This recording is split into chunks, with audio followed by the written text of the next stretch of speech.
right, speaking of NCAA, how are those brackets looking? Busted? Anybody's Final Four still intact? The reason why Taylor's talking like this is because she's top 5 at our company. So that's why you didn't let me know she's that. asking why. No, but I will say this. Jay gave me some advice about St. John's. He said I should put them in my Final Four. You know what? I listened to you, Jay. I was just trying to hijack other people's brackets. Smart man. It worked. Well, hello, everyone. Thank you so much for having us. As you said, college athletics, of course, is at a defining moment right now, undergoing one of the most transformative shifts in its history. Revenue sharing, NIL deals, and new financial models are completely reshaping the relationship as we know it between athletes, schools, and brands, and completely changing the game.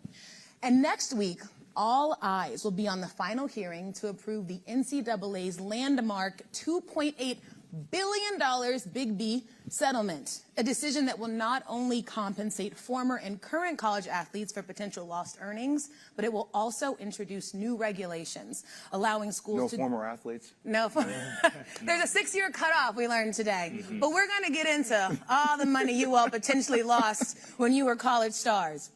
But with a very fitting twist, this monumental ruling is also set to happen on the exact same day as the men's national championship game, closing out the season with one of the biggest shifts that we may see in NCAA history. So today, as you can see, we're very fortunate to have 3 industry leaders that have seen this evolution from every single angle, whether it's the media, on the court, in business, or athlete marketing. So many questions for you all. So let's dive right in. So like I said, this is on the horizon, and I think with all things, you think this is black and white, but it really isn't. So I want to talk to all of you about the balance between the sort of financial strain on athletic programs and what is the balance between fair athlete compensation, but also sustaining college athletics as we know it. Jumping right in. Yeah, we get to it. Okay, all right. Okay. You're first. You know, it's been fascinating. We've been doing some innovation and play here where I've been getting a chance to go to different colleges and speak about this evolving landscape. So now watching a lot of universities hire general managers for the first time, right? You're seeing North Carolina just did that for the first time. Duke has done that with a woman named Rachel Baker that you'll see the piece on. And it's been interesting watching these kind of archaic programs and the way they operate. Right, you think about any athletic program, there's really no EBITDA because of Title IX and the way those assets get dispersed out to every single program, essentially, like it's field hockey. But I think we're coming towards a consolidation of D1 sports overall. And I think now you're starting to see a lot of universities trying to learn how to operationalize. And as it relates to even like basketball, now you're seeing salary caps and percentage of caps and how do we get players out of the transfer portal? So I think it's chaotic. It's something that everybody wants players to get fair compensation, but there is no cap. There's a lot to get into. It's a little messy, but I also think when it's messy, there's a major opportunity. And I do believe that it's an opportunity we should continue to pursue because players deserve to get compensated as much as people want to talk about them actually maybe not deserving to get compensated. Yeah. I think it's surprising you mentioned the word operationalize. So all of us in this room use tools to go about our day. There's a whole new tool set, a technology that all these coaches have to learn in college athletics. They're used to coaching and teaching young men and women, and now they have to manage a cap. I got a phone call yesterday from a D1 men's basketball coach that said, I need a contract. My school doesn't have a contract. I need a kid's going to leave my school if I don't have a contract. I said, great. How much time do you need? He says, my meeting is in 1 hour. I need a contract. They've never seen what these contracts look like because they've never existed. So this is an entirely new world of coaches trying to learn, and it's now 300 plus D1 programs that, in terms of basketball, that need to have the solutions in the next 90 days to operationalize more like a pro team. Yeah. And so this is a transition to a whole new world for college athletics. The athletes are winning, though. The money is flowing to the athletes, but the infrastructure is being built, you know, as the plane is being flown. Candace, I see you shaking your head. I just look at the landscape and it's like we are watching the game to go to the Sweet 16 and a question is posed to Derek Queen. And they ask why you're playing so well for your coach. And he says, because he writes the checks. Like, you know what I mean? And so we're entering into like this wild, wild west where I think now there's questions of whether the mid-majors and the lower D1s are able to compete. Well, they're not able to compete because guess what? If a star from McNeese scores this amount of points, I guarantee one of the ACC schools, because they didn't have such a successful No, we did not. year this year in the No, we did not. NCAA, is going to pluck that kid from there. So I think that there's a balance of players and opportunity there, but also how are we going to continue to grow the landscape for those other teams and those other players to continue to be able to be competitive. I think that's the main thing. And then from a player standpoint, the people around you. Like if you don't have good, solid people around you to be able to navigate this, then I don't know if you're going to be able to be successful. So at the early stages of this, I think it's a great opportunity for athletes to be able to have this, but also there's a balance of the protection and the layers that we're able to have to then take this ruling and figure out how to help the athlete and not have stories that we've had in professional sports for years of people blowing their money and not being able to pay their bills in 6 years. And so I think there's a balance, and everybody is just at this point trying to figure it out and trying to figure out what the landscape's going to look like in the near future. I know, of course, everyone up here has always believed, okay, college athletes need to be compensated in some form or fashion. When you all were playing, did you ever envision it happening right now? Did you envision it looking like this? What did you anticipate? I took the first one. Go ahead, Candace. Everyone here, I'm assuming, has had a college experience. And remember college when you had an extra $20 in your pocket? Like, you were balling, right? You were ready to go to the bars. You were a top dog.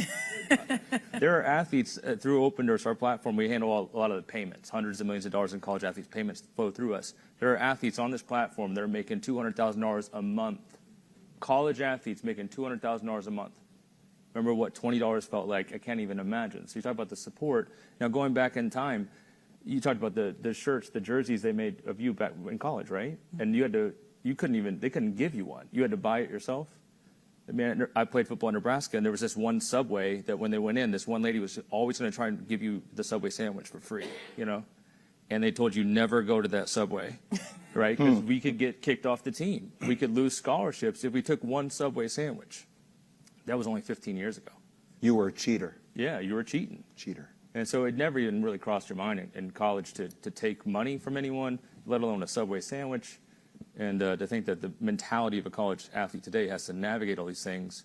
I like the scholarship. It was pretty good. But the money would have been pretty nice. Yeah.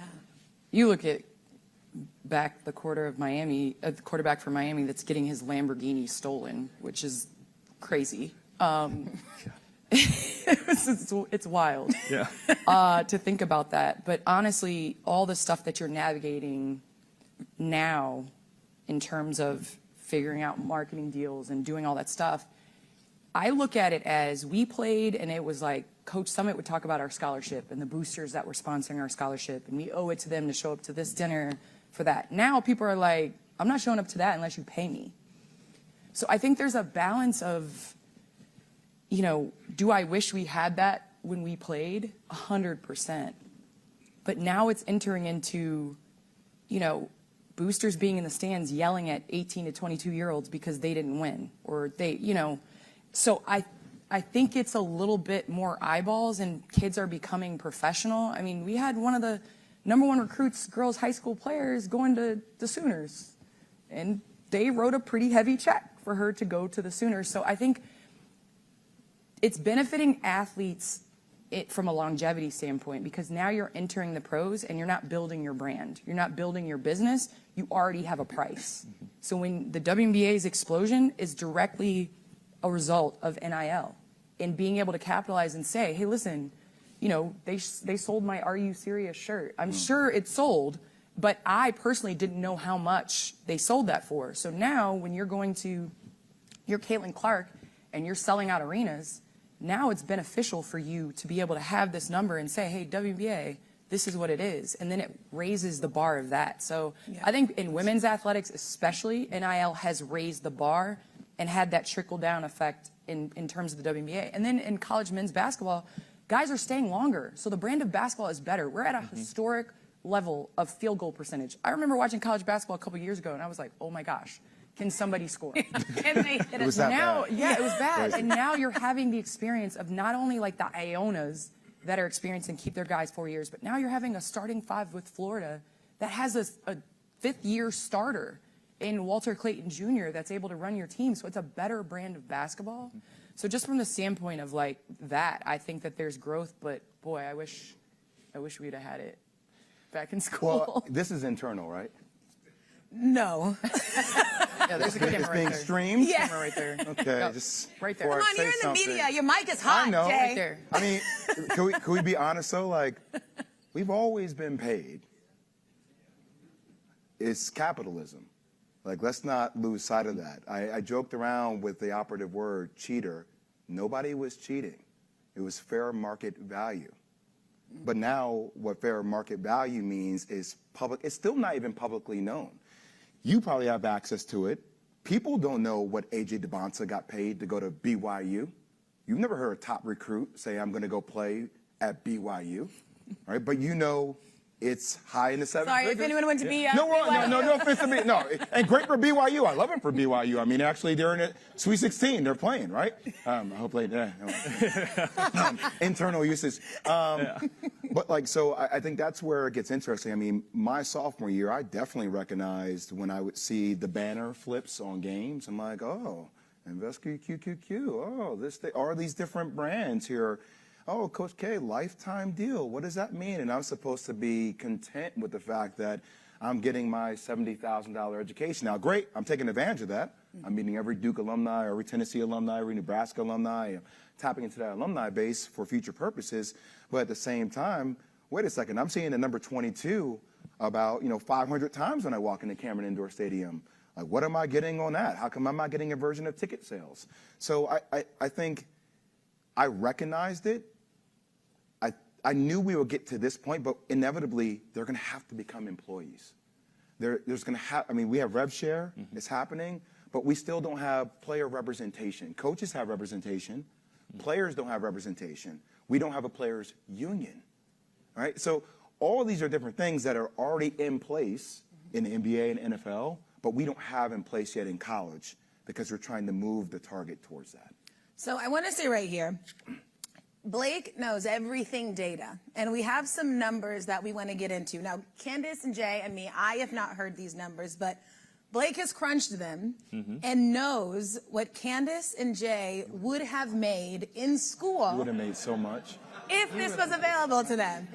So I am so sorry if this hurts you, my dear friends. Yeah, it hurts my pockets. It hurts. Blake, give it to me.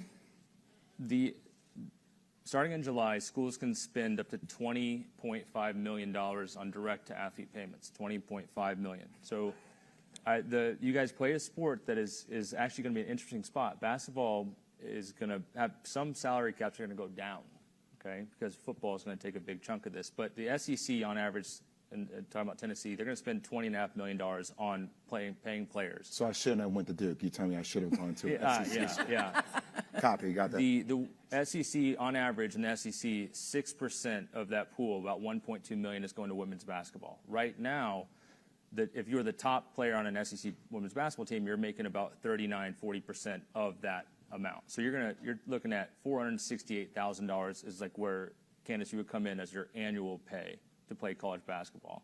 Now, I think if you're in the 99th percentile of SEC women's basketball, you're getting closer to $1 million a year to play college basketball. Would that be okay? Right with that? I mean, yeah, that would be. It's crazy. The landscape now.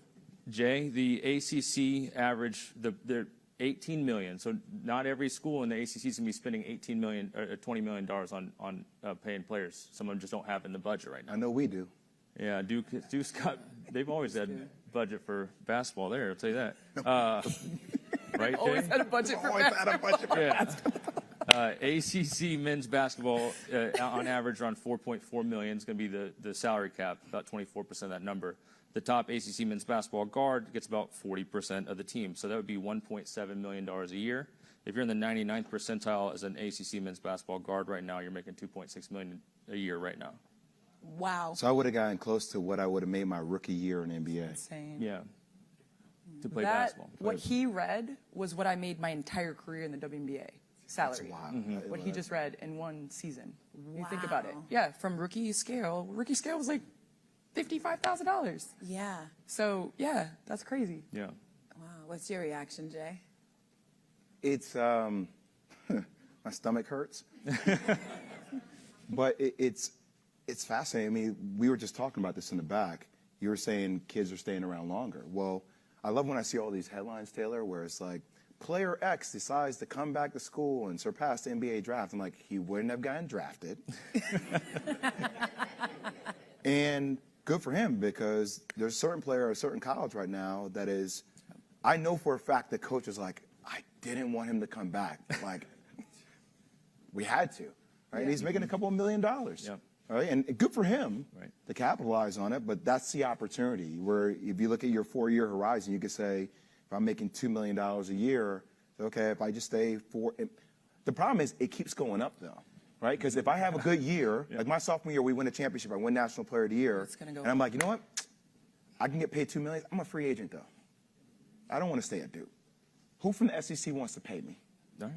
You know, I could make 4, 5. Who knows? This is what college sports is all about. I mean, everyone here is an alumni of somewhere. And if your team was bad last year, you would pay anything to make them good. If they're good last year, you'd pay anything to make them good again, right? And that is the challenge with college sports, is that it's very different than pro sports. I mean, all of us probably have a sports team that we like, a pro sports team, but you're not trying to throw down more money to get the best player of the Hawks, right? That's not how you're thinking. But what does that do in a high school? That's my question. Because here's the thing. If I'm a coach, I mean, Rick Pitino said it. We're not recruiting high school Right. players. We just had these dynamic 3 guards that are mature, experienced, all these things. So then I feel like it's taken a step back for high school as well. Yeah. You know what I mean? Like I've got one more data point. Sorry, I feel like I'm talking too much. No, but, all you. We're all Invesco dorks, right? So we like data. Men's basketball Sweet 16, the top 8 players by minutes, right? So the top 8 players, there's 16 teams, 8 players, that's 128. I went to Nebraska, but that's pretty quick math, right? Now, 128 players, 72 are transfers. So 56% of the Sweet 16 men's basketball players are transfers. Oh, yeah. Okay, Purdue, all but as all Purdue players. That's basically the one that has them all.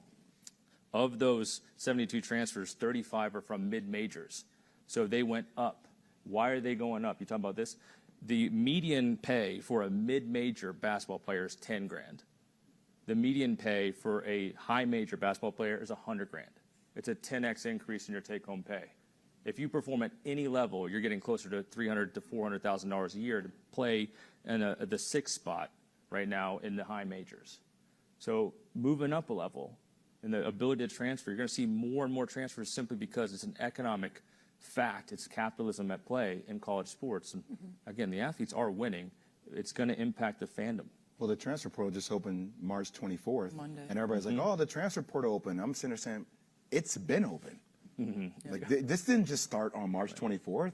If I've been watching Candace play, if Candace was playing at Davidson and she was averaging 25 points and they got into, I've been on Candace the whole time, since the beginning of the season, talking with her agent saying, okay, she got this. Like, what is it going to take? You know, 500,000, a million, 1.5. So, I mean, it's the kid, Jason Sandin, who plays at Arizona State. Day 2 after the portal opened, like, his deal was done, St. John's. He left Arizona State, St. John's. But that deal had been done for a very long time.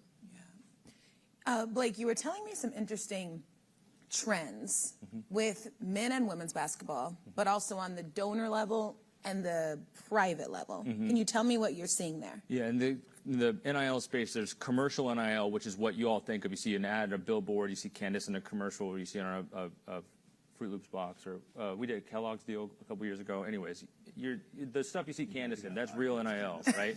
And then the stuff you see people, and then you see Jay. Jay is the bag man, all right? I want to personify this. So the guys that are getting paid by donors, that's called collective NIL.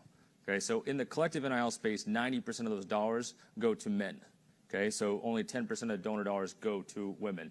If you look at the commercial side of it, it's almost 60% of all real dollars are going to women, because the marketability of women athletes in college is much higher.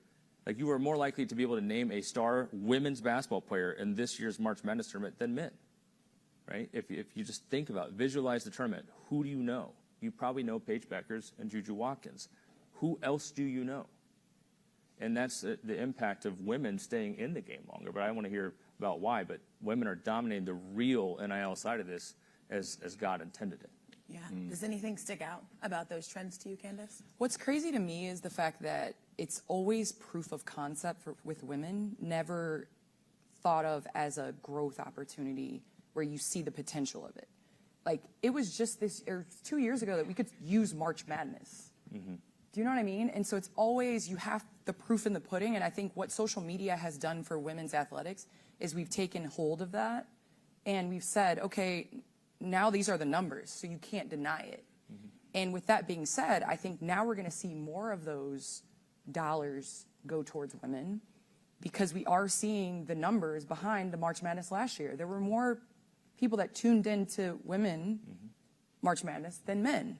And so if that's the case, which I know the numbers came out for the first 2 rounds of the games, and we had some historic numbers. There was games on ABC now for the women's tournament where there weren't before. And so I think we're going to start seeing more of those dollars on the donor side as well that are able to be used towards women in general. I also think it's there are so many stewards of the game before her, you being one of them. I mean, a lot of Maya Moore, so many incredible players that have played this game that have kicked my butt back in the day too, because I practiced with them. It's incredible. But like, if we're also being honest, like what kicked off with the NBA, it was the whole Larry Magic situation, right? And we had that last year a little bit with everything with Angel and Caitlin Clark. Right now, it's the momentum that has created, and then watching. I often sometimes joke with some people over at ESPN. I'm like, hey, I know we don't have, Juju Watkins on our network, but like, why aren't we showing her all the time? Right? We should be showing her all the time because we own the women's tournament, right? So like, you're planting the seed for what you want to market later. So it's like with Paige Beckers, you have that momentum that now I think is going into a ton of different women's sports, which it always should have been the case. It's unfortunate that it took something like that for it to get there, but it's controversy kind of, even if it's manufactured. It was a story. It was a story, right? But now you see a lot more stories, and I feel like we don't, as much on the men's side, it was just kind of like taken for granted that you will learn about who they are, but now you see a lot more intentionality, I think, with the women's storytelling where okay, I know who these people are, and I followed them throughout their course of time at school. Yeah, and that's something that I think sometimes gets lost when we talk about, the moment of Angel and Caitlin. Obviously, both elite basketball players. Caitlin is just a phenom. But it gave both of them a story and created stakes that also added to almost why people wanted to pay attention. And I think that when we are talking about why we are getting eyes, it's really important to talk about it holistically and not just through the lens of one player. And it feels like that only happens with the women's game. And that is not how it should be. And staying there, go ahead, Candace. No, I just, to piggyback on your point, when KD left the Thunder, all we were talking about was when Russell Westbrook and Kevin Durant were going to play one another. Yeah, that's all we were talking about. I turn on First Take, that's what you're talking about. I turn on Night Sports Center, that's what you're talking about. I turn Chuck and Shaq, they're battling about that on air. Like, that's what they're talking about. So I think the storyline, but if you don't ever show something, people can't ever follow it, and so they don't ever pick a side. Because that's what sports are. Like, I didn't like Isaiah Thomas because he played for Detroit. I grew up a Chicago Bulls fan. That's the way it is. So I think the more that we're able to have the visibility to show these storylines, the more the individual brands will grow and the allegiance towards whatever individual will grow. And then that's where you get the the Duke and the North Carolina rivalries and all that stuff. So that's all I wanted to add to that. The visibility for all, of course. Now, both of you have built brands outside of basketball, in media and in business. When college athletes are thinking about NIL, why is it important they don't just see it through the lens of financial gain, but also about storytelling, about building your opportunities in business and outside of the game? You want to go for it? Got it. So we had an interesting case study over at Improbable, and I just wanted to do it for proof of concept, where there was a star quarterback for Alabama that I just randomly met at a basketball game. His name was Jalen Monroe. And, you know, had a pretty good year. We'll see if he gets early second round in the draft. But we sat down with him. We did like a full diagnostic with him. I never had went through that my sophomore or my junior year of college about what does like my name wasn't even Jay Williams. It was Jason Williams. Like, what does Jason Williams stand for? Like, what do you envision 5 years from now? What does Jason Williams mean in the marketplace? What are some of your hobbies? We ask natural questions. What toothpaste do you use? Like, what are little things just to learn? Like, and I think now from a media side and from a branding side, not only is it important to have financial literacy, because now you have to direct your team at an earlier stage, and it's going to happen to kids in high school, but also think about just not doing cash grabs, like actually things that are authentic to you, right? And being aware of what you use on a day-to-day basis, because I think everybody has a story, but how you tell that story and who you partner with to tell you that story, because Jalen Monroe isn't going to get a Netflix gig. He's not going to get a show on Amazon, but he can get a brand to underwrite some content, right? So how you activate that brand instead of the brand activating you, Yeah. I think that's the key. You have to activate the brand. Here's what I'm interested in. Do you want to be a part of that story so it remains authentic to who you are? Yeah, having it be two-way. Exactly. Yeah, pouring into one another. Candace? I felt as a female basketball player, when you got to the WNBA, you were playing catch-up from the biggest stage that you were going to play on. Tennessee was one of the biggest stages I played on. And when you get to the WNBA, you're almost trying to play catch-up for something that you don't have as high of a visibility at that time. So now being able to have the position to build your business from a standpoint of it's not a cash grab. Because when you get to the WNBA, you're playing catch-up, so you're trying to grab the cash. Now when you're in college, you're able to really look at the landscape, figure out what you're passionate about, and again, figure out ways to, because it is about networking. It is about knowing people. It is about the people surrounding the different communities that you decide to be a part of, and then figuring out ways to both benefit from that standpoint. I think now, because of NIL, you're able to decide to take less and not cash grab and really honestly play the long game. Because if you think about it, I played 16 years in the WNBA, but really, visibility-wise, it was 20 years because of the 4 years in school. And so if you're able to start from year one, building a vision towards, you know, the next 20 years, then you're really able to take your time and figure out what you're passionate about, figure out, you know, what you're aligned with, and not have to be like, dang, Candace has not ever drank that beer ever in life. Why is she on that commercial? It just doesn't look right. You're able to really play that long game. And so I think that for female athletes is what I'm so excited about, is because of that opportunity to be able to, you know, to not have to cash grab. Yeah. You know, Jay, we've seen the many Candace commercials. Look,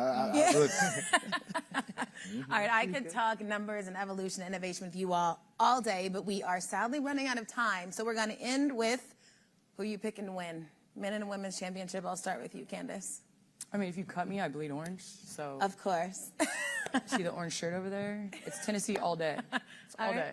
I know who's picking. Are we doing same thing over here? Duke? I mean, my mind is telling me Florida, but my reparations of NIL tell me Duke.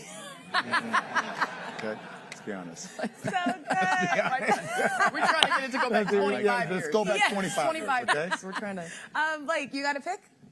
I think if Duke and Tennessee could tie, it'd be Politician. He knows his audience. Well played. really good for me. Yeah. I love that. Thank you all so much Taylor, for your who time. you Yeah, who Hold you on. picking? Well, I have to say, sadly, we got knocked out by Kentucky. I went to Illinois every single year. I think it's going to be our year. It never is, but I believe every year. I feel good about Duke. I feel good about Duke. I like Cooper Flag. I'm so sorry. But Candace is my favorite. Give it up for Candace Parker, you know. No, thank you all so very much for being here. And once again, for all three lovely panelists. Amazing job, folks. Thank you.